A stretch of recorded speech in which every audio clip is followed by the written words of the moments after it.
మన ఆసనాల్ని ఇలా ఆధ్యాత్మిక క్రమంలో చేస్తూ శ్వాసని పీల్చుకుంటూ పైకి, శ్వాసను వదిలేస్తూ ఇలా వెనక్కి, శ్వాసని పీల్చుకుంటూ పైకి, శ్వాసను వదిలేస్తూ ఇలా, శ్వాసని పీల్చుకుంటూ ఇలా, శ్వాసను వదిలేస్తూ, శ్వాసని పీల్చుకుంటూ, శ్వాసను వదిలేస్తూ, నెమ్మదిగా శ్వాసని పీల్చుకోండి, నెమ్మదిగా చేతుల్ని కిందకి.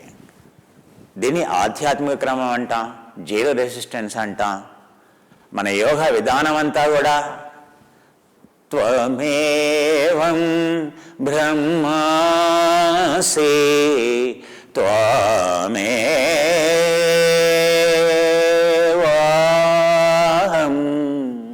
ప్రత్యక్షం బ్రహ్మాసి.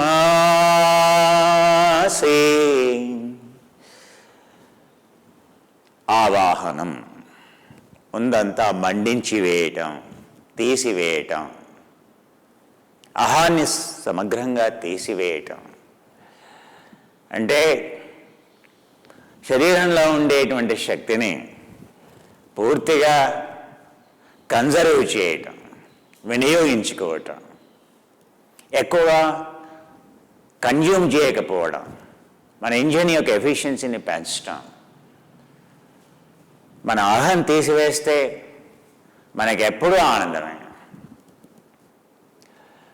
సో ఆ అహం అనేటువంటి ఆ ప్రకృతితో కూడినటువంటి ఎనర్జీ అయితే ఉందో, శక్తి అయితే ఉందో, ఆ శక్తిని కనుక మనం ఆ అహంతో కూడినటువంటి శక్తిని తీసివేస్తే ఆనందాన్ని ఇచ్చేటువంటి మనకి ఆ బ్రహ్మతత్వం అనేది ప్రాప్తిస్తుంది. ఈ ప్రకృతిని శక్తి కింద భావిస్తాం, ఆ బ్రహ్మతత్వాన్ని పురుషతత్వం కింద భావిస్తాం. సతీ పతి అని అంటాం, ఉమా మహేశ్వరాభ్యాం నమః అని అంటాం, శివ శక్తి అని అంటాం. శివ అనేది పురుష ప్యూరిటీ అయితే, శక్తి అనేది ప్రకృతి సంబంధితమైనటువంటిది. పార్వతీదేవిని శక్తి అని అంటాం, కన్యాకుమారి అని అంటాం, మధురై మీనాక్షి అని అంటాం. ఇవన్నీ శక్తిపీఠాలని అంటాం. అక్కడ నుండి ఉత్తర భారతదేశం వరకు అంటాం. కైలాసంకు వెళ్తే మన పురుష పీఠం అని అంటాం. దాని అర్థం ఏంటంటే సతీపతి, శక్తి, పురుషుడు అనేవి, ఎలక్ట్రాన్ ప్రోటాన్ అనేవి ఉంటేనే ఒక అణువు ఉండగలుగుతుంది. ఒక అణువు ఉండాలి అని అంటే, ఒక హైడ్రోజన్ ఆటం సృష్టి జరగాలి అని అంటే ఒక ప్రోటాన్ ఉండాలి, ఒక ఎలక్ట్రాన్ ఉండాలి. అక్కడ ఎలక్ట్రాన్ లేకుండా ఒకటి ప్రోటాన్ ఉంటే దాని హైడ్రోజన్ అణం. అప్పుడే ఒక నెగిటివ్ ఛార్జ్, ఒక పాజిటివ్ ఛార్జ్, అవి రెండు ఉంటేనే ఆ కలయిక వల్లనే ఎగ్జిస్టెన్స్. ఆ ఇద్దరు కలిస్తేనే పిల్లల జననం, సృష్టి అనేది జరుగుతుంది. మరి మనం మన మాతృ బ్రహ్మతత్వాన్ని వెళ్ళాలి అంటే ఆ ప్రకృతిని తీసివేయాలి, ఆ శక్తిని తీసివేయాలి. ఆ శక్తి దేంట్లో లయం చేయాలి? పురుషతత్వంలో లయం చేయాలి. ప్రస్తుతం ఉండేటువంటి శక్తి, పురుషతత్వం అంటే ఏంటి? Least energy quantum energy state అని అంటాం. శక్తి అంటే ఏమిటి? హై ఎనర్జీ స్టేట్ అని అంటాం. సో మన ప్రయాణం అంతా high energy state, egoistic state, selfish state, self state to selfless state, egoless state. So ఆ లీస్ట్ క్వాంటమ్ స్టేట్ ఆఫ్ ఎనర్జీకి వెళ్ళటమే. అది ఎలా సాధ్యమవుతుంది? ఈ శరీరంలో ఉండేటువంటి 24 తత్వాల్ని ఒక దాంట్లో ఒకటి లయం చేస్తూ లయం చేస్తూ స్థూలం నుండి సూక్ష్మం వైపుకి మన ప్రయాణం అంటాం. శక్తి నుండి మన ప్రయాణం పురుషతత్వం వైపుకి. అదేదో సడన్గా శక్తి మాయమైపోయి సడన్గా పురుష సాక్షాత్కారం కలగదు. ఇది ఒక ప్రక్రియ, ఇది ఒక సాధన. సో ఈ శక్తి ఏ విధంగా తగ్గించుకుంటూ పోతున్నాం, ఈ అహాన్ని ఎలా తగ్గించుకుంటూ పోతున్నాం అనేదే యోగ సాధన. శరీరంలో ఉండేటువంటి స్థూలతత్వం, సో నెమ్మదిగా స్థూలతత్వం తగ్గాలి, జలతత్వం రావాలి, ఎక్కడ చూసినా తేలికదనం ఉండాలి, ప్రవాహం ఉండాలి, బరువుగా ఉండకూడదు, తామసిక్ నేచర్ ఉండకూడదు. ఆ ప్రవాహం కాస్త మొత్తం శరీరం అంతా తేజోమయంగా ఉండాలి. ఔరా అంటాం, తేజోమయంగా ఉండాలి. సో ఆ యొక్క జలతత్వం పోయి సో తేజోతత్వం రావాలి. ఎక్కడ చూసినా షైనింగే, ముఖం చూసినా షైనింగే, శరీరం చూసినా షైనింగే. ఆ తేజోతత్వం వచ్చిన పిదప వాయుతత్వం రావాలి శరీరంలో. యోగ సాధనలో ఉండేటువంటి నువ్వు ముందుకు వెళ్తున్నావా లేదా ఈ తత్వాల ద్వారా తెలుస్తుంది. సో నీకు వాయుతత్వం, నువ్వు గాలిలో తేలుతున్నావా లేదా యోగా చేసేప్పుడు ఇలా గాలిలోకి అలా తేలుతున్నావా లేదా శరీరం చాలా భారీగా అనిపిస్తుంది. సో నడుస్తున్నప్పుడు ఎంత తేలిగ్గా ఉంది నీ శరీరం, వాయుతత్వం అనేది ఉందా లేదా. ఆ శరీరం అనేది ఆకాశతత్వం. సో నువ్వు ఆ గాలిలో కలిసిపోయినట్టుగానే అందరితో కనెక్ట్ అయిపోతావు. అవునా, ఒక పర్ఫ్యూమ్ ఉంది గాలిలో వదిలేసావు. సో ఒక చిన్న అదేంటి చాలా చిన్నగా ఉండే ఎరోజాల్స్ అని అంట, సూక్ష్మాతి సూక్ష్మమైనటువంటి అణువుల కింద మార్చి దాన్ని గాల్లోకి వదిలితే ఇంత సెంట్ చాలు, ఇంత పర్ఫ్యూమ్ చాలు, మొత్తం ఎక్కడ చూసినా స్మెల్. కొన్ని వేల కిలోమీటర్ల కొద్ది కూడా మనం ఈరోజు ఒక స్ప్రే వేసామంటే అది స్ప్రెడ్ అయిపోతుంది. బయాలజికల్ వార్ఫేర్ అని అంటాం. అదంతా నానో మైక్రోజాల్స్ అని అంటాం. ఎరోజాల్స్ కాదు, మైక్రో ఎరోజాల్స్ అని అంటాం, నానో ఎరోజాల్స్ అని అంటాం. అంటే ఒక క్రిమిని కనుక మనం ఆ పౌడర్లో మార్చేసి కనుక గాల్లోకి వదిలితే కొన్ని వందల కిలోమీటర్లు స్ప్రెడ్ అయిపోతుంది, ఆ వ్యాధి అనేది వస్తుంది. దాన్ని బయాలజికల్ వార్ఫేర్ అంటాం. అంటే టెక్నాలజీని ఈ విధంగా మనం చూస్తూనే ఉన్నాం. ఆకాశతత్వం అందరికంటే తొందరగా వేగంగా అందరికీ కమ్యూనికేట్ చేసేది, తొందరగా స్ప్రెడ్ చేసేది ఆకాశతత్వం. అన్నిటికంటే లిమిటెడ్ సాలిడ్. నువ్వు స్థూలాన్ని వాడుకుంటున్నావా, జలాన్ని వాడుకుంటున్నావా, తేజతత్వాన్ని వాడుకుంటున్నావా, వాయుతత్వాన్ని వాడుకుంటున్నావా, ఆకాశతత్వం. ఇంకా ఆకాశతత్వాన్ని దాటేది ఇంద్రియాల తత్వం అంటాం. ఆ ఇంద్రియాలతో పనిచేయటం.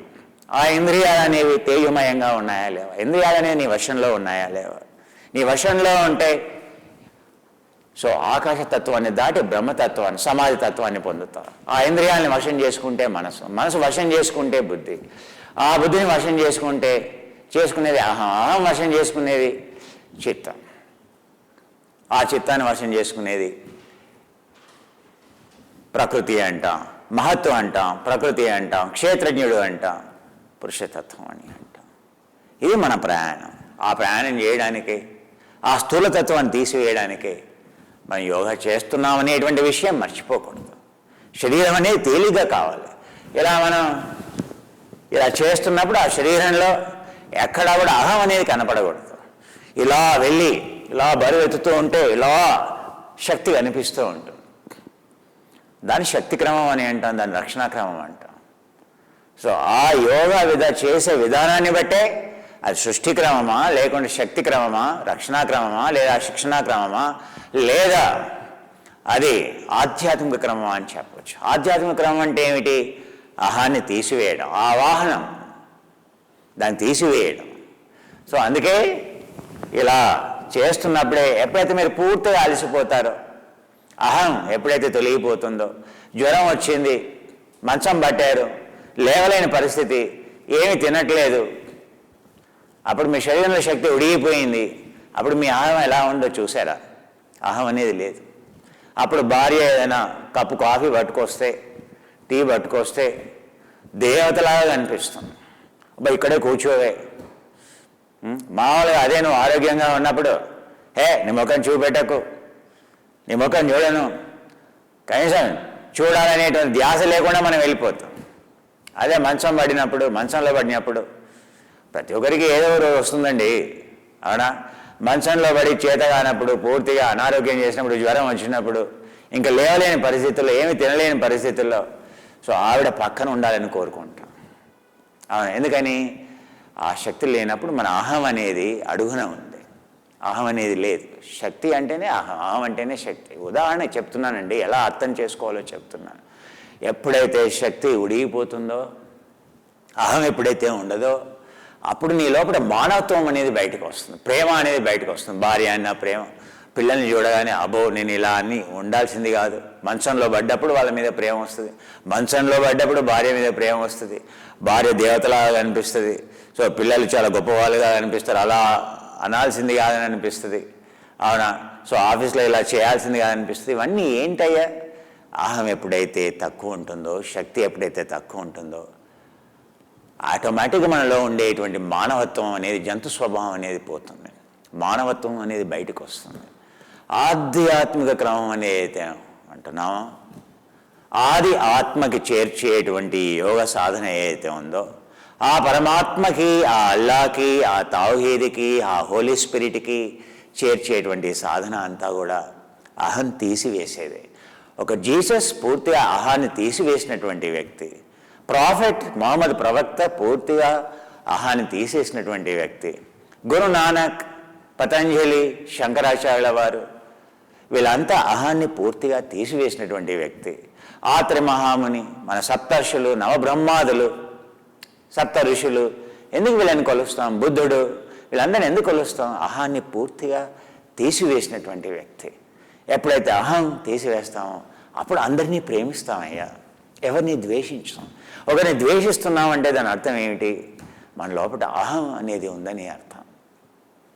ఆధ్యాత్మిక క్రమం చేసినప్పుడు పూర్తిగా అలసిపోయి శరీరంలో ఏ మాత్రం ఎనర్జీ లేనప్పుడు మీరు ఎలా చేస్తారో అలా చేతుల్ని పైకి తీసుకెళ్ళి ఇలా నెమ్మదిగా వెనక్కి, ఇలా పైకి, ఇలా కనపడాలి. అహం అనేది శరీరంలో ఏ అణువున కనపడకూడదు. బిగుత్వం అనేది అహాన్ని సూచిస్తుంది, శక్తి అనేది అహాన్ని సూచిస్తుంది. దాన్ని పూర్తిగా తీసివేసేది యోగా. అందుకే అన్ని క్రమాల్లోకెల్లా గొప్పనైనటువంటిది, అన్ని క్రమాల్లోకెల్లా నీ యొక్క వ్యాధుల్ని పూర్తిగా సమూలంగా నిర్మూలన చేసేది, నీకు ఆనందాన్ని ఇచ్చేది, నీకు శక్తిని రోజంతా ఇచ్చేది ఆధ్యాత్మిక క్రమం. అన్నిటికంటే కష్టమైన క్రమం ఆధ్యాత్మిక క్రమం, అన్నిటికంటే తేలికైన క్రమం సృష్టి క్రమం. ఇలా ఎగిరి గంతులు వేయటం. అన్నిటికంటే కష్టమైనటువంటి ప్రోగ్రాం శరీరాన్ని వదులుగా. ఎంతోమంది నేను చూస్తాను, అరే శరీరం అలా ఎందుకు బిగిస్తున్నారా? శరీరాన్ని వదిలిపెట్టరా, ఆ కాలు వదిలిపెట్టరా, ఆ చైన్ వదిలిపెట్టరా, ఎందుకు అలా అంత టెన్షన్ ఎందుకురా? అసలు ఆ చైన్ వదిలిపెట్టడం అనేది అలవాట్లేదు. శరీరంలో అనువనువున టెన్షన్, అందువల్లనే హైపర్ టెన్షన్, అందువల్లనే బ్లడ్ ప్రెషర్, అందువల్లనే అందరికీ టెన్షన్ నీ వల్ల. ఆ శరీరంలో టెన్షన్ లేకుండా, శరీరంలో టెన్షన్ ఉందని అంటే ఏంటి? కణజాలంలో టెన్షన్, కండరాల్లో టెన్షన్, కండరాల్లో టెన్షన్ ఉందంటే ఏంటి? కణజాలంలో టెన్షన్. కణజాలంలో ఎందుకు టెన్షన్ ఉంది? ఎసిడిటీ ఉంది. అక్కడ క్షారతత్వం లేదు. మరి క్షారతత్వం ఎప్పుడు రావాలి? ఆ కణజాలాన్ని రిలాక్స్ చేయాలి. ఆ కణజాలాన్ని రిలాక్స్ చేస్తే సెల్ పొటెన్షియల్ పెరుగుతుంది, క్షారతత్వం వస్తుంది. అప్పుడు ఆక్సిజన్ అనేది లోపలికి వెళ్తుంది. నువ్వు తినే ఆహారం అనేది మండుతుంది. తినేటువంటి ఆహారం శక్తి కింద మారుతుంది. శక్తి కింద స్టోర్ కాదు, శక్తి కింద మారుతుంది. అప్పుడు చలాకీగా ఉంటాం, అప్పుడు ఆరోగ్యంగా ఉంటాం. దీన్ని యాక్చువల్గా ఏరోబిక్ గ్లైకాలసిస్ అని అంటాం. మూమెంట్ ఉంటే సాధన ద్వారా, ఎక్సర్సైజ్ ద్వారా, వ్యాయామం ద్వారా నువ్వు లావు తగ్గించుకోవడం, వ్యాధిని నివారించుకోవడం అనేటువంటి దాన్ని ప్లాన్డ్ ధర్మోజెనసిస్ అని అంటాం. ధర్మోజెనసిస్ అంట, ప్లాన్డ్ ధర్మోజెనసిస్ అని అంటాం. దానివల్ల కొంత మేలే జరుగుతుంది. కానీ యోగా అనేది నీట్ అని అంటాం, నాన్ ఎక్సర్సైజ్ యాక్టివిటీ థర్మోజెనసిస్. అంటే నువ్వు రోజంతా శరీరం ఎంత తేలిగ్గా ఉంచి, శరీరంలో ఎలాంటి టెన్షన్ లేకుండా ఆధ్యాత్మిక క్రమంలో అనుక్షణం కనుక నువ్వు శరీరాన్ని కదిలించినట్లయితే అక్కడ నీవు బర్న్ చేసేటువంటి క్యాలరీస్ ఏదైతే ఉంటుందో, అక్కడ నువ్వు ఉత్పత్తి చేసేటువంటి శక్తి ఏదైతే ఉంటుందో అమోఘంగా ఉంటుంది. అందుకే నీట్ అనేటువంటిది చాలా పవర్ఫుల్. దాన్ని నాన్ ప్లాన్డ్ ధర్మోజెనసిస్ అని అంటాం. ప్లాన్డ్ ధర్మోజెనసిస్ అంటే, సో ఏది మనం ఏదైతే అనుకున్నామో నీట్ అని ఏదైతే ఉన్నామో యాక్టివిటీ ధర్మోజెనసిస్, నాన్ ఎక్సర్సైజ్ యాక్టివిటీ ధర్మోజెనసిస్, ఈఏటి అని అంటాం టెక్నికల్గా. ఈఏటి ఎక్సర్సైజ్ యాక్టివేటెడ్ ధర్మోజెనసిస్ ఏదైతే ఉంటుందో, ఎక్సర్సైజ్ రిలేటెడ్ యాక్టివిటీ ధర్మోజెనసిస్ ఏదైతే ఉంటుందో, దానివల్ల నువ్వు మహా అయితే 200 క్యాలరీలు, మహా అయితే 400 క్యాలరీలు బర్న్ చేస్తావు. అవునా? నువ్వు నిజంగా టిబెటియన్ బాక్స్ బ్రీదింగ్ ఈ విధంగా చేస్తే, ఇలా చేస్తే నువ్వు చెక్ చేసుకోవచ్చు. నీ ఆక్సిజన్ సాచురేషన్ ఎంత వెళ్ళిందనేది చెక్ చేసుకోవచ్చు. నీ పల్స్ రేట్ ఎంత వెళ్ళిందనేది తెలుసుకోవచ్చు. ఆ ఆక్సిజన్ సాచురేషన్ని బట్టి highest intensity 85% of oxygen saturation if you achieve, అంటే నీ హార్ట్ రేట్ ఏదైతే ఉంటుందో, మ్యాక్సిమం హార్ట్ రేట్ ఏదైతే ఉంటుందో, నువ్వు అచీవ్ చేయగలిగేటువంటి హార్ట్ రేట్ అయితే ఉంటుందో దాన్ని 85% నువ్వు వర్క్ చేస్తే 85% ఆక్సిజన్, దాన్ని హై ఇంటెన్సిటీ ఎక్సర్సైజ్ అని అంటాం. హై ఇంటెన్సిటీ అని అంటాం, దాన్ని సృష్టిక్రమం అంటాం. ఆ హై ఇంటెన్సిటీ ఎక్సర్సైజ్లో 85% నువ్వు బర్న్ చేసినా ఎన్ని క్యాలరీస్ బర్న్ చేస్తావయ్యా? ఇలా చేస్తే ఒక గంట సేపు చేస్తే 860 kilo calories of the energy you can burn. నువ్వు మార్నింగ్ నేను వాకింగ్ వెళ్తున్నాను సార్ ప్రతిరోజు అని అంటావు. నువ్వు వాకింగ్ ఎలా వెళ్తావా? ఇలా వెళ్తావు పార్కులో. ఇంకా ఏమనంటే ఎవరైనా ఫ్రెండ్ దొరికాడు, ఇంకా పక్కన వాడితో కబుర్లు చెప్పుకుంటూ ఏమయ్యా ఎలా ఉన్నా బాగున్నా. ఇక మన వాకింగ్ ఇలా ఉంటుంది. ఇక కొంతమంది సీరియస్గా ఇలా వెళ్తారు. ఎన్ని క్యాలరీలు బర్న్ చేస్తున్నావు ఒకసారి చూసుకున్నావా? నేను డైలీ వాకింగ్ వెళ్తున్నా. ఇక నువ్వు అనుకుంటావు ఏంటంటే ఇక నాకు ఇక ఎప్పుడు హార్ట్ ప్రాబ్లమ్స్ రావు, ఇంకా నాకు ఎప్పుడు కూడా ఏంటంటే నాకు ఇంకా నా షుగర్ రెగ్యులేట్ అయిపోతుంది. చూసావా నీ హార్ట్ ప్రాబ్లం పోగా ఎప్పుడైనా చూసావా? ఎవరైనా చూసావయ్యా వాళ్ళ డయాబెటీస్ క్యూర్గా చూసావా వాకింగ్ చేసి? ఎందుకని? వాకింగ్ చేస్తే 200 కిలో క్యాలరీస్ ఒక గంట సేపు వాకింగ్ చేసి వస్తే నువ్వు ఎంత బర్న్ చేస్తావు? 200 క్యాలరీస్. నువ్వు బ్రిస్క్ వాకింగ్ ఇట్లా నడిచి చెమటలు ఆడుతూ ఉంటే నువ్వు బర్న్ చేసేటువంటి ఎంత? 300 క్యాలరీస్. 300 క్యాలరీస్ అంటే ఎంత తెలుసా? 2 పూరీలు తింటే చాలు. 2 పూరీలు తింటే అయిపోయింది 300 క్యాలరీస్. నువ్వు అంతా తినొచ్చి ఒక 2 ఇడ్లీలు ఎక్కువ, అబ్బా ఆకలేస్తుంది ఇవాళ బాగా వాకింగ్కి వెళ్ళొచ్చానే, ఓ 2 ఇడ్లీలు ఎక్కువ పెట్టవే అయిపోయింది. నువ్వు తినొచ్చి నువ్వు అంత కష్టపడ్డావు కదా, 2 ఇడ్లీలతో సమాప్తం. అక్కడ కేంబ్రిడ్జ్ యూనివర్సిటీలో ఎందుకు లావ్ అవుతారని వాళ్ళు పరిశోధనలు చేస్తే తేలింది ఏంటంటే, ఏం తేలిందయ్యా అంటే, ఎక్సర్సైజ్ చేసి నేను అనుకుంటాట నేను చాలా క్యాలరీస్ ఇవాళ బర్న్ చేశానని అనుకుంటాట. అనుకొని ఆహారం దగ్గరికి వస్తాయంట, అబ్బా ఇవాళ బాగా ఎక్సర్సైజ్ చేశాను కదా అని తింటాట. అబ్బా కొంచెమే తింటున్నాను లేదు, తినకుంటే వీక్నెస్ వస్తుందని చెప్పి తింటాట. ఆ తిన్నది కాస్త వాళ్ళు చూస్తే ఖర్చు పెట్టిందేమో 400 క్యాలరీస్, తిన్నదేమో 800 క్యాలరీస్. వాళ్ళకి వర్చువల్గా గంట సేపు ఇలా వ్యాయామం చేయించాడు ముగ్గురితో. అలా గంట సేపు వ్యాయామం చేయించేసి వాళ్ళని అడిగారు ఏం తింటారు అని అడిగారు. తింటే ఒకరేమో బర్గర్ అన్నారు, ఒకరేమో పిజ్జా అడిగారు, ఒకరేమో ఫ్రెంచ్ ఫ్రైస్ అడిగారు. వాటి క్యాలరీస్ క్యాలిక్యులేట్ చేశారు. ఒకరేమో 300 కిలో క్యాలరీస్ బర్న్ చేశారు ఆ గంట సేపట్లో, వాళ్ళేమో 500 కిలో క్యాలరీస్ ఫుడ్ ఆఫ్ చేశారు తినే ఆహారం. ఇంకోరేమో 500 కిలో క్యాలరీస్ బర్న్ చేశారు, అడిగిన ఆహారం ఏమో 850 కిలో క్యాలరీస్. ఏ ఒక్కరి ఆహారం కూడా వాళ్ళు ఖర్చు పెట్టిన యొక్క క్యాలరీస్తో పోలిస్తే వాళ్ళు తినేటువంటి క్యాలరీస్ చాలా ఎక్కువగా ఉన్నాయి. వాళ్ళు ఎవ్వరూ మళ్ళీ అనుకోలే మేము ఎక్కువ తింటున్నాం అనేటువంటి విషయం. ఇది ఓన్లీ స్నాక్ అని అన్నారు వాళ్ళు, అది మెయిన్ ఆహారం అనలా. మళ్ళీ ఇంటికి వెళ్ళి ఇప్పుడు సాయంత్రం కదా సార్ ఇది ఓన్లీ స్నాక్, మళ్ళీ ఇంటికి వెళ్ళి మెయిన్ మీల్ చేస్తామని చెప్పారు వాళ్ళు. ఇది మన వ్యవహారం.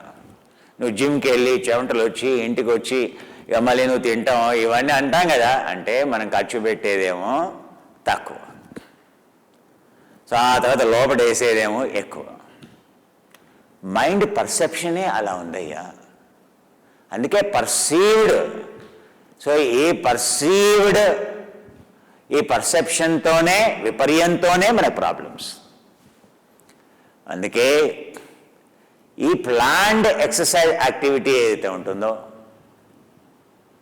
ఎక్సర్సైజ్ యాక్టివిటీ థర్మోజెనసిస్ ఏదైతే ఉంటుందో, దానివల్ల నువ్వు కేవలం మనసుకి శరీరాన్ని ట్రైనింగ్ ఇస్తున్నావయ్యా యోగాలో. అంతేగాని దానివల్ల నువ్వేదో నీ సమస్యలన్నీ పోతాయనుకుంటే పొరపాటు. ముఖ్యంగా వేసే ఆహారం పట్ల అవగాహన ఉండాలి. రెండోది, రోజంతా కూడా నువ్వు కూర్చొని చేస్తున్నావా, ఏ పని చేసినా కూడా టెన్షన్ లేకుండా తిరుగుతూ చేస్తున్నావా, మూమెంట్, దాన్ని నీట్ అని అంటాం. నీట్, శుభ్రంగా ఎలాంటి కష్టం లేకుండా శుద్ధతత్వాన్ని, మాలిన్యాల్ని తీసివేసేటువంటి దాన్ని నీట్ అంట. అబ్బా ఇదంతా నీట్గా ఉందని అంటాం. నీ శరీరాన్ని పూర్తిగా నీట్గా వేసేటువంటి దాన్ని ఎవరు పేరు పెట్టారు కానీ చక్కగా పేరు పెట్టారు సైంటిస్టులు. So non exercise activity thermogenesis. So ఉదయం ఈ యోగా ఏదైతే నేర్చుకుంటున్నారో ఇలా ఏ మూమెంట్లో కూడా నువ్వు రోజంతా ఏ తిరిగినా, ఏం చేసినా, ఎవరితో మాట్లాడినా, ఏం చేసినా కూడా నీ శరీరంలో ఎక్కడా ఎలాంటి టెన్షన్ కనపడకూడదు. యోగేన చిత్తస్య పదేన వాచ మలం శరీరస్య వైద్యకేన చ. అంటే నేను చెప్పేది ఏంటంటే, నీ శరీరంలో కానీ, నీ మాటలో కానీ, నీ ఆలోచనలో కానీ ఉదయం నుండి సాయంత్రం వరకు ఎక్కడా టెన్షన్ లేకపోతే అది నీట్. నువ్వు ఎంత ఆరోగ్యంగా ఉంటావో చూసుకో. నీ శరీరం అనేది ఇలా తేలిగ్గా కదలాలి. దీన్ని ఏమంటాం, ఎజిలిటీ అని అంటాం. ఎవరైనా చూడగానే తెలిసిపోవాలి, అబ్బా ఎంత ఆయన యొక్క అంగాలు ఎంత తేలిగ్గా కదులుతున్నాయి, ఎక్కడ టెన్షనే లేదు ఆయన అంగాలు కదులుతూ ఉంటే. అది ఒక యోగి యొక్క తత్వం. చెప్పిన ఆకాశతత్వంలోకి వెళ్ళాలి, ఆకాశతత్వం నుంచి ఇంకా అదంతా నీ శరీరంలో కనపడాలయ్యా. సో శాస్త్ర ప్రకారంగా యోగ సాధన చేస్తే అవన్నీ సమకూరుతాయి. ఈ ఆధ్యాత్మిక క్రమం ఎందుకు నేర్పిస్తున్నా నీకు? రోజంతా అదే ఉండాలి.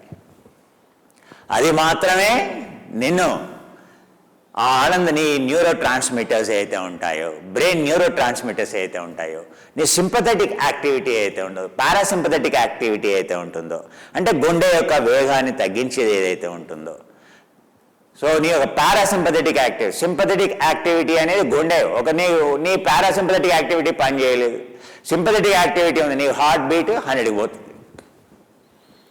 ఓన్లీ పారాసింపథెటిక్ యాక్టివిటీ పనిచేస్తుంది, సింపథెటిక్ యాక్టివిటీ పని చేయట్లేదు. నీ హార్ట్ బీట్ ఎంత ఉంటుందో తెలుసా? 30 ఉంటుంది, ఓన్లీ 30. ఇప్పుడు నీ హార్ట్ బీట్ ఎంత ఉంది? 70. ఎందుకని ఉంది 70?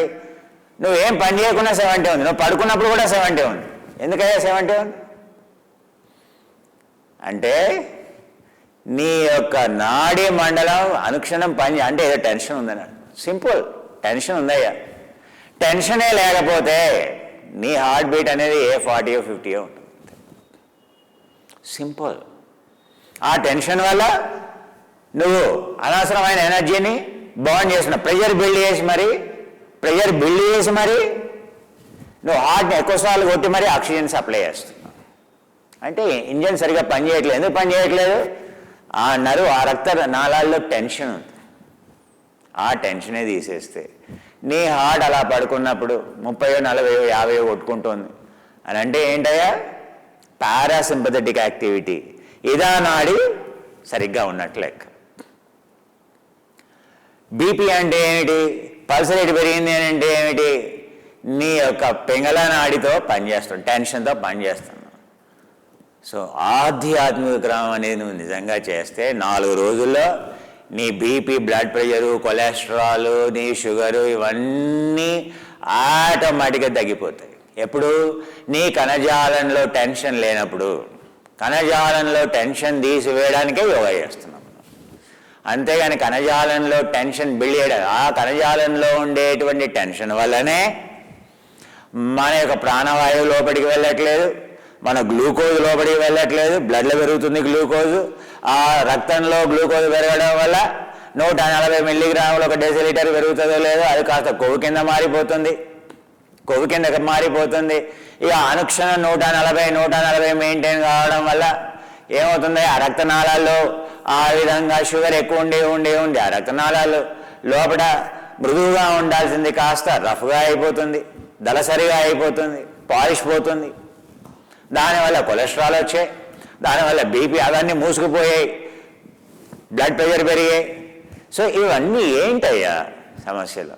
చూస్తే ఎక్కడున్నాయా కారణం? కణజాలం లోపల. యోగ చిత్తవృత్తి నిరోధ ఎక్కడున్నాయా? కారణం ఎక్కడుంది? నీ యొక్క కణజాలం లోపల ఉంది.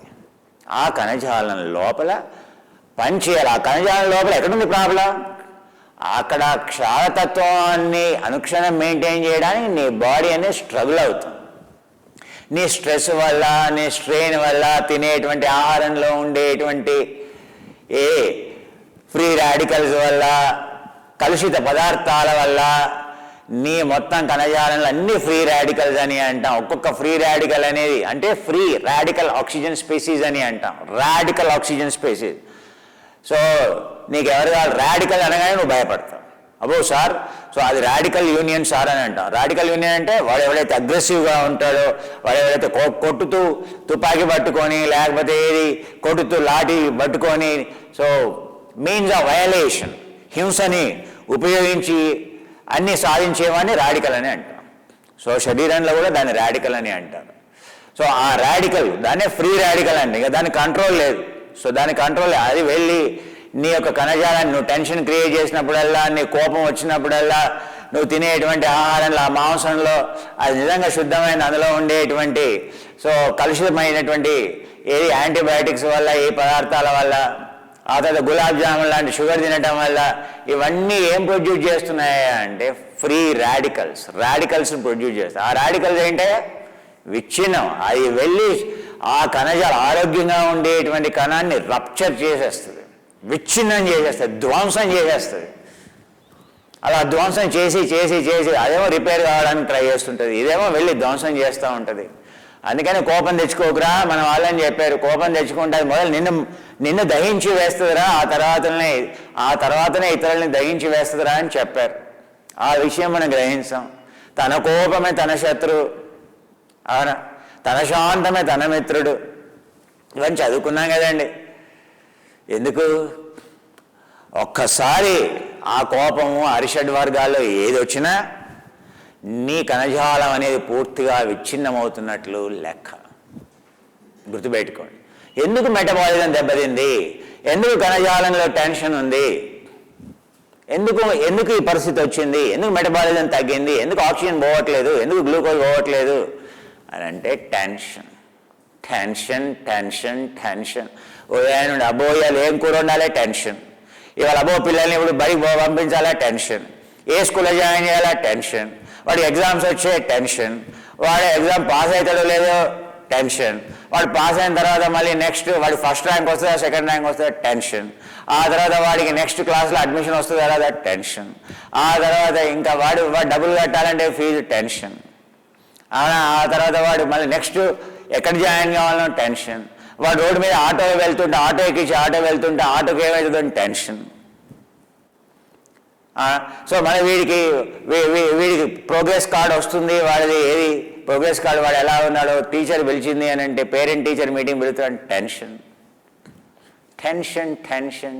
ఉదయం నుంచి సాయంత్రం వరకు టెన్షన్. ఒక్కసారి కూడా అటెన్షన్ లేదు. ఆ టెన్షన్ మీద అటెన్షన్ లేదు. అది ఎందుకు అవుతుంది ఇట్లా, మరి నేను ఇది ఏం చేస్తున్నా అని.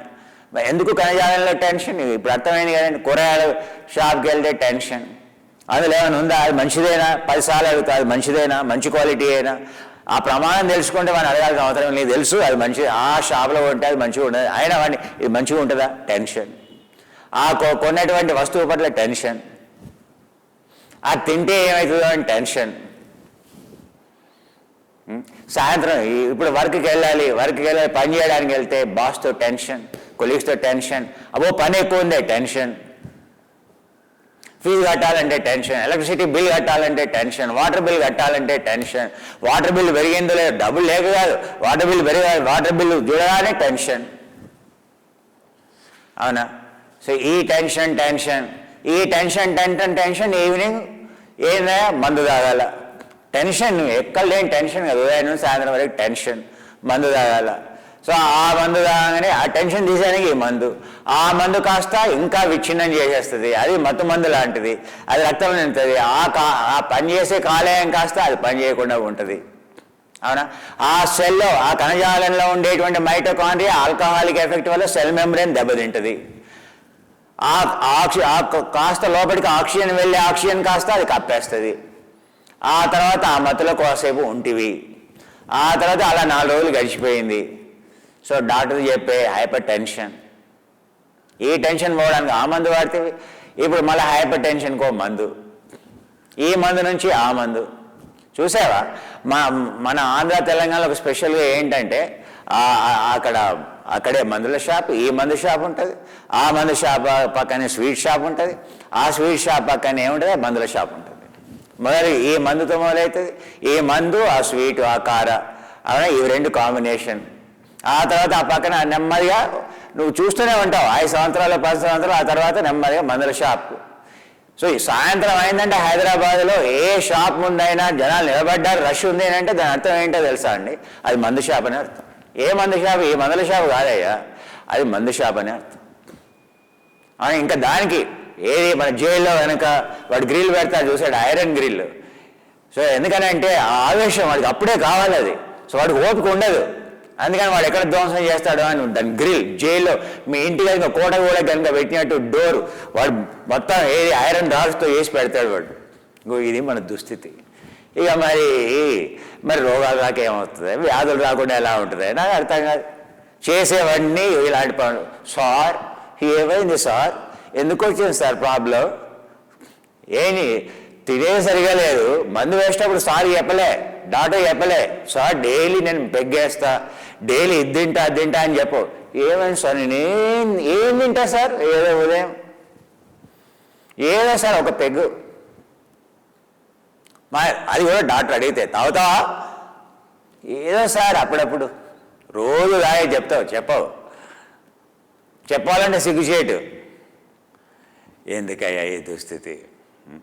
మళ్ళీ పోనీ వ్యాయామం చేస్తావా, రాత్రి తాగి పడుకుంటే ఉదయం మెలకు ఎక్కడ వస్తుందయ్యా, మళ్ళీ ఆ తాగి పడుకున్న తర్వాత డిహైడ్రేట్ ఆక్సిజనే లేదా, ఇంకా గుర్రు స్నోరింగ్ అలా స్లీప్ యాప్నియా అంటాం, అది ఇంకా ఆ ఉన్న ఆక్సిజన్ కాస్త తగ్గించేస్తుంది. ఇక రాత్రి ఎప్పుడు నిద్రపట్టే, సో మధ్యలో యాప్నియా ఉండే ఆక్సిజన్ అందకపోయే, సో దానివల్ల ఏమైంది, సో నిద్ర సరిగ్గా న్యూరో ట్రాన్స్మిటర్స్ బ్రెయిన్ సరిగ్గా పనిచేయట్లేదు. రాత్రి కనీసం నిద్ర పెడితే బ్రెయిన్ ఆ టెన్షన్లన్నింటినీ తీసేయడానికే నిద్ర అవసరం. బ్రెయిన్ ఫిల్టర్ చేస్తుంది, అది ఫిల్టర్ చేయడానికి దాని టైం కూడా ఇవ్వకపోతే అవునా. ఎందుకంటే నిద్ర ఏమైంది, నిద్రలో స్లీప్ యాప్నియా, గురక. ఏమైనా పక్కన చూస్తే ఏంటంటే ఏంటో ఈ రూమ్లో ఏమైనా యానిమల్స్ ఉన్నాయా, ఏమైనా జంతువులు స్లీప్ పడుకున్నాయా, అది ఒక వ్యాధి అని కూడా మనం పరిగణించాం. భార్య చెప్తుంది, అయ్యా సో ఈ గురక ఏందయ్యా నువ్వు, ఆవిడ కూడా అలవాటు అయిపోయింది, ఏం చేస్తాం, ఆవిడ కూడా ఇప్పుడు గురక లేకుండా ఆవిడ నిద్ర పట్టదు, అట్లా తయారైపోయింది పరిస్థితి. సో ఎవరికైనా గురక ఉంటే అది పెద్ద వ్యాధి అండి, ఆ వ్యాధి నుంచి అన్ని వ్యాధులు వస్తాయి. అందుకే స్లీప్ యాప్నియా మిషన్ దొరుకుతుంది ఒకటి. సో ఆ మిషన్ పెట్టుకొని ఆక్సిజన్ సప్లై ఉండేలా చూసుకుంటే సో చాలా మీ జీవితం, మీకు ఎనర్జీ అనేది చాలా వచ్చేస్తుంది. సో వీరభద్రాసనం మొదటి ఆసనంలో ఉండేటువంటి ఆ ఆసనాన్ని సుఖంగా ఇంకా ఎలా చేయాలి అనేటువంటి విషయాన్ని తెలుసుకుంటూ మనం ముందుకెళ్దాం. సో అప్పటి వరకు సెలవు.